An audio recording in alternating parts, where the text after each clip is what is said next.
ഷൈജു, ഇപ്പോൾ സി.ആർ. നീലകണ്ഠൻ പറഞ്ഞത് വളരെ പ്രസക്തമായ ഒരു കാര്യമാണ്. ദുരന്ത നിവാരണം എന്ന് പറയുകയാണെങ്കിൽ അതാണ് ഉദ്ദേശമെങ്കിൽ എന്തിന് ഈ മണൽ കൊണ്ടുപോകുന്നു, ആ പ്രദേശത്ത് നിന്ന് ഈ കരിമണൽ കൊണ്ടുപോകുന്നത് എന്തിന് എന്നുള്ളൊരു ചോദ്യമാണ് അദ്ദേഹം ഉന്നയിക്കുന്നത്. അപ്പോൾ ആ ഒരു ചോദ്യത്തിൽ നിന്ന് ഒഴിഞ്ഞു മാറാൻ സർക്കാരിന് അത്ര പെട്ടെന്ന് കഴിയില്ലല്ലോ.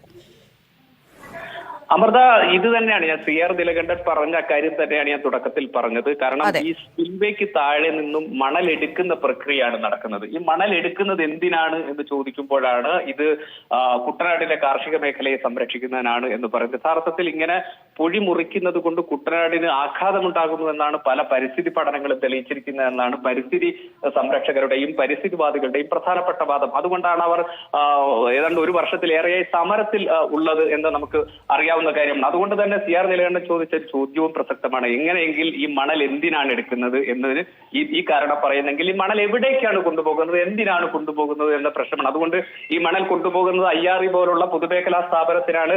അതോടൊപ്പം തന്നെ അവിടെ നടക്കുന്നത് ഖനനമാണ്. അതാണ് ഏറ്റവും പ്രധാനപ്പെട്ട പ്രശ്നം എന്നതാണ് ഉന്നയിക്കുന്ന ഒരു കാര്യം. അതുകൊണ്ട് തന്നെ ഖനനത്തിന് സംസ്ഥാന സർക്കാരിന്റെ പിന്തുണയുണ്ട് എന്നതാണ് ഏറ്റവും പ്രധാനപ്പെട്ട കാര്യം. അതുകൊണ്ട് തന്നെയാണ് ഖനനത്തിന് വേണ്ടിയാണ് ഇവിടെ നിന്ന് മണൽ എടുക്കുന്നത് എന്ന ആക്ഷേപം ശരിവെക്കുന്നതാണ് എന്നതാണ്. അതുകൊണ്ട് സുപ്രീം കോടതി, അതായത് കേന്ദ്ര ഈ ഖനന മന്ത്രാലയമാണ് ഇതിന് അനുമതി കൊടുക്കേണ്ടത്. അവരുടെ അനുമതി ഇല്ല എന്ന് പറയുമ്പോൾ, സംസ്ഥാന സർക്കാർ അനുമതി ഇല്ലെങ്കിലും അവിടെ പരിസ്ഥിതി സംരക്ഷണമാണ് എന്ന് പറയുമ്പോൾ ഈ വാദത്തെ മറികടക്കാനുള്ള സർക്കാരിന്റെ ദുർബലമായ വാദമായി നമുക്ക് ഇതിനെ കാണാൻ കഴിയൂ. അമൃത, ശരി.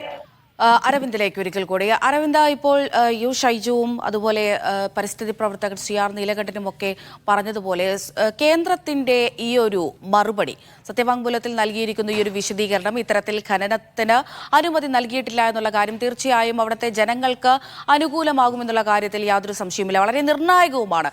അപ്പോൾ സുപ്രീം കോടതി നടപടികളിലേക്ക് കടക്കുകയാണെങ്കിൽ ഇനി ഈ വിഷയത്തിൽ സംസ്ഥാന സർക്കാരിനോ ശരി, അരവിന്ദിലേക്ക് മടങ്ങിയെത്താം.